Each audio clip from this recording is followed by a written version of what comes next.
नमस्कार दोस्तों, आज बात करने वाले हैं आईटीसी के रिवर्सल के बारे में। आपके पास भी नोटिस आ रहा होगा आईटीसी रिवर्सल का, अगर सप्लायर नॉन एग्जिस्टेंस है, मतलब कि सप्लायर का अगर रजिस्ट्रेशन कैंसिल हो गया रेस्ट्रोस्पेक्टिवली, मतलब जिस डेट से जीएसटी लागू हुआ उसी डेट से कैंसिल हो गया है, तो आज आपको बताऊंगा कि कैसे डिपार्टमेंट इस तरह के आईटीसी को डिसअलाउ नहीं कर सकती या उस आईटीसी को नहीं बोल सकती कि आप इसका रिवर्सल करें। उसकी वजह से आपको पेनल्टी या इंटरेस्ट नहीं लगा सकती। आपके पास नोटिस आए तो आप इस हिसाब से रिप्लाई दे सकते हैं। चलिए समझेंगे डिटेल में।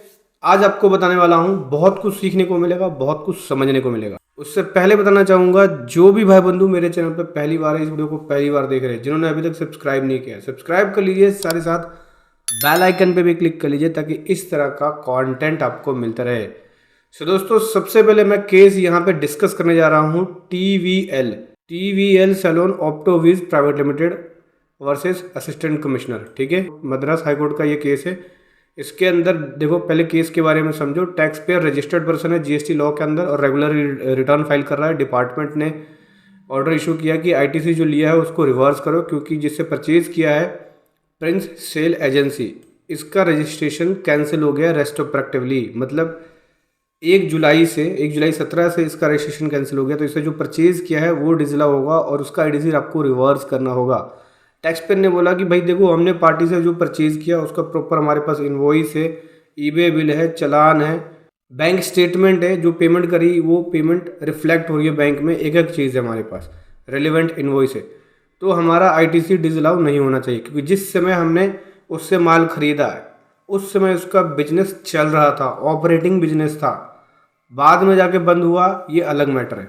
ये जो पार्टी है, इसने प्रिंस सेल एजेंसी से लगभग 11 लाख का माल खरीदा था जब इसने रजिस्ट्रेशन फरवरी 20 में लिया था, और उस ईयर में टोटल 50 लाख की टर्नओवर हुई थी, जिसमें से 11 लाख रुपए की जो परचेज है वो केवल इस टैक्स पेयर ने किया था, टीवीएल सैलून ऑप्टोविज प्राइवेट लिमिटेड ने।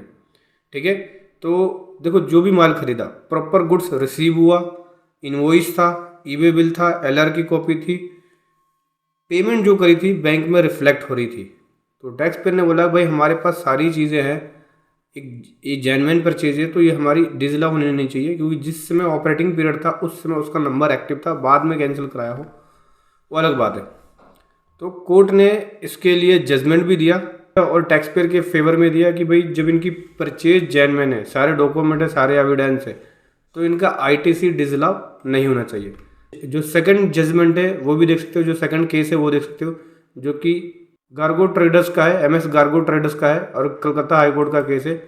इस केस के बारे में आपको समझाता हूँ। दूसरे केस में क्या था कि जो टैक्स पेयर है उसने माल खरीदा, जेन्युइन माल था, जेन्युइन पार्टी थी जिससे माल खरीदा, जो कि ग्लोबल बिटमेन है, इससे माल खरीदा था, और जो इससे परचेज की रही है वहाँ पे डिपार्टमेंट ने इसकी परचेज डिसअलाउ कर दिया, क्योंकि जो जिससे माल खरीदा था सप्लायर जो है उसका नॉन एग्जिस्टेंस में पाएगा, क्योंकि जो उसका रजिस्ट्रेशन था वो नॉन एग्जिस्टेंस था। नॉन एग्जिस्टेंस का मतलब हो गया कि जीएसटी ऑफिसर गए, वहाँ विजिट किया, वहाँ उनकी फॉर्म नहीं पाई गई, तो उन्होंने बोल दिया भाई नॉन एग्जिस्टेंस है और फेक डॉक्यूमेंट के बेसिस पे बैंक अकाउंट खोला है, इनपुट क्रेडिट फेक तरीके से लिया गया है। जबकि यहाँ पे गार्गो ट्रेडर्स ने जेन्युइन परचेज करी थी, गुड्स रिसीव हुआ था प्रॉपर तरीके से, बिल था, ईबे बिल था, पेमेंट करी थी बैंक से, उसका पेमेंट प्रूफ भी था। तो इसमें कोर्ट जजमेंट क्या हुई, कोर्ट ने क्या जजमेंट किया, देखो कोर्ट ने क्या जजमेंट दिया। कोर्ट ने बोला भाई प्रॉपर वेरिफिकेशन के किए बिना, प्रॉपर ऑफिसर अगर प्रॉपर तरीके से वेरिफिकेशन नहीं करता या जीएसटी ऑफिसर प्रॉपर तरीके से वेरिफिकेशन नहीं करता, उसके बिना ही अगर ऑर्डर इशू होता है कि भाई जो आईटीसी लिया वो डिसअलाउ हुआ है, तो वो गलत है और इसको नहीं माना जाएगा। क्योंकि जो सप्लायर है जिस समय माल खरीदा गया उस समय वो एग्जिस्टेंस में था, बिल भी था प्रॉपर, ईबे बिल था, चालान था, पेमेंट कर रखी, बैंक का प्रूफ है, तो उसके हिसाब से टैक्स पेयर के फेवर में यहाँ पे जजमेंट आया था। एक और आप केस देख सकते हैं जो कि LGW इंडस्ट्रीज लिमिटेड का है, ये भी कलकत्ता हाई कोर्ट का ऑर्डर है। यहाँ पे मैं आपको बता दूँ कि क्या केस था।